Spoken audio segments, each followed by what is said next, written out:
All right, I gotta go before. Hey, anyway, you take this 35 miles anyway.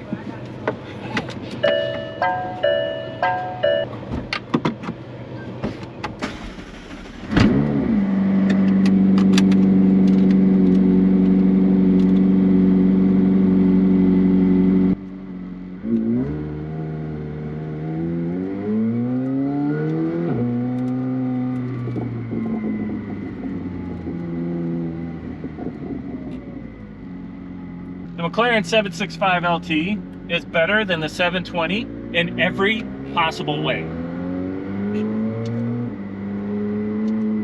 Not only did they take the things that needed to be improved on and improve them, they also took things that were really, really good about the 720 and made them even better.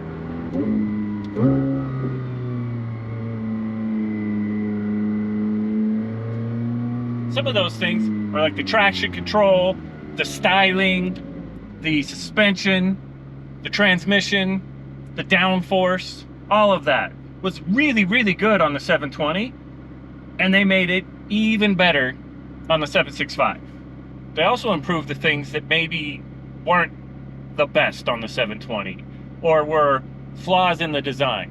Things like the suspension, there was a known flaw in them, and they totally fixed it for the 765 to where it's no longer a guarantee you have to fix those resonators on top of each corner on how the hydraulics run through.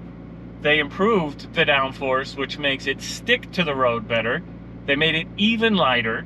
They put better tires on it so it was stickier so you could get better grip. And they actually even made it funner to drive. I don't know how, and that's not like it needed to be improved, but they took something and improved on it so much that they've created a masterpiece that is almost perfect.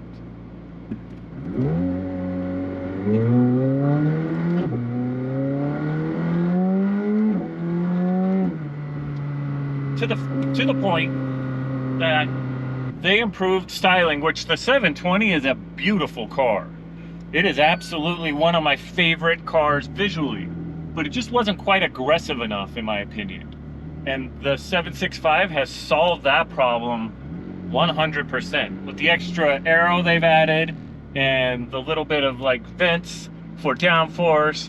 Another thing they've improved is the cooling. Now, I didn't have a lot of problems with my 720, but I didn't drive it at high speeds for long times or just track focused driving, which was starting to cause issues for some people in the car overheating. So they improved the cooling of the 765 over the 720 quite a bit. They also, with the transmission, the improvements made it to where it's a lot more fun to drive at the low end because you get more shifts and more feedback. In the high end, they stretch the gears out, so they changed the tuning on the transmission to be way better. The 720's traction control, I still say, is one of the best traction controls I've ever experienced. But the 765 has made it even better, where I don't notice it's kicked in as much. So they've improved how the car puts the power down to where I don't see the little icon showing traction control is doing its job. Whereas the 720, every time I drove it, I noticed it. They kept all the really cool stuff, the flip down screen and the familiarness of the setup to the car, which I don't think there was a problem with. I like the buttons. I'm not a huge fan how the 750 went to a little turn knob up in the instrument cluster. I really don't like that car manufacturers are taking the Tesla approach and removing all the buttons and making it just touch screens or a little knob you twist. To me, that takes away a little bit of the fun of driving this type of a car. Not that it can't still be fun, it's just simply I like the buttons and knobs more. The wing on the 720 was one of the coolest wings, how it fit the groove of the car so seamlessly. And at first I was a little worried because this makes the wing more propped up all the time, but the little things they've done, like fitting this groove into the wing, making it just stand up a little, but still fit the contours of the car so perfectly. They did an amazing job of making it more aggressive, look like a wing all the time, but still fit the body line so perfectly. One of the biggest things I've noticed with the ride from the 720 to the 765 is comfort on the 765 is like sport on the 720, and sport on the 765 is like track. So it's like everything dialed up one more. The track on this is a very rough ride, but it's very responsive to everything you want to do, which makes sense. Seems how this is a track focused car. I just assume the Senna did that again, to where the Senna's base comfort mode is probably the track mode of the 720 stiffness, and just gets stiffer and stiffer as you go.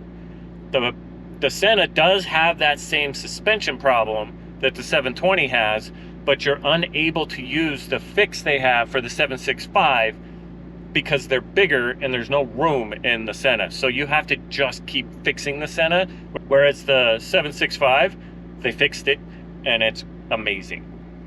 Another improvement that they've made that wasn't necessarily a huge issue on the 720 was the exhaust placement and the mesh in the back. But they took that and they made it so much better on the 765.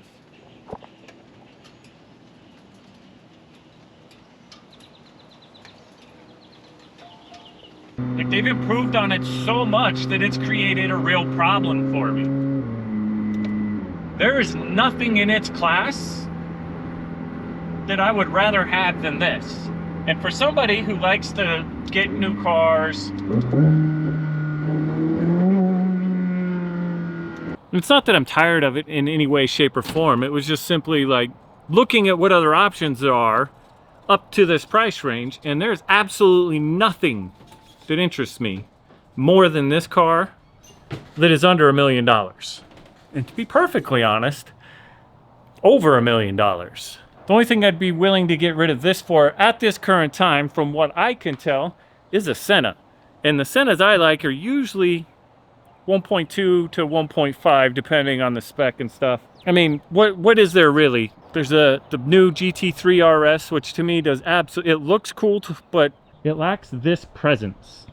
Like, just the overall amazing look of this. The GT3 RS might be the best looking Porsche out there, but is by far less impressive to me than this car. Lamborghini doesn't really even have anything in that price range that's, I mean, the Revuelto, kind of, except it's going to be the base model. This is the best version of it.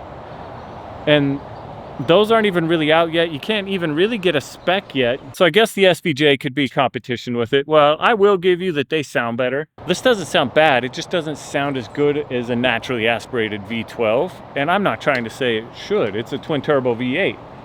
But everything else about this car, I think, is on par or better than you get with the SVJ. And the car itself is way better to drive, from my opinion, my size. The Aventadors don't really fit me right. I understand the SVJ drives better than the Aventador I had, but I didn't feel like I fit in that car as good. I've gotten to this point, and now it's like, well, I guess I'm keeping it. Not that I was planning on selling it, but there's absolutely nothing out there at all. It doesn't sound bad. It's 95 degrees here, so there's no chance of a cold start. All of them, all the cars that I listed that could be competition, I mean, I guess you could say the SF90 could be in competition with it. It's a little higher price, just like the SVJ. It's going to win in a 0 to 60 because of the hybrid and stuff, but other than like a few little things like that, it's fast. It's really fast, and it's fast enough that I don't track the car, but if I did, it's fast enough that it would probably be quicker than most of those. Maybe just the GT3 RS might be quicker on the track, and that would mostly probably depend on the track you're at and the strengths and weaknesses of the car. But it's a track focused street car. Same with the GT3 RS. The other ones are more street cars. So they're all gonna have their pluses and minuses. For me though, what it really boils down to is, like I said, The looks of this are equal to the SVJ and better than everything else. The sound of it is probably less than the 812 and the SVJ, but equal to the other ones in my opinion. This thing is amazing. The doors I think are cooler than the Aventadors. It's just sitting there.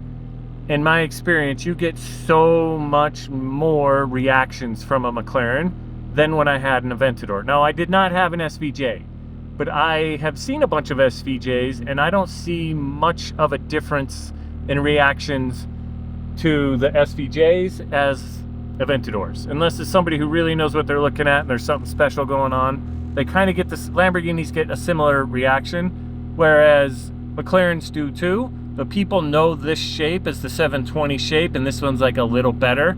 And then with the roof scoop that mine has, the way the doors open, by far this is the best car in its class and has created that problem for me that there's absolutely nothing I can get anytime soon that's going to be a better anything than this.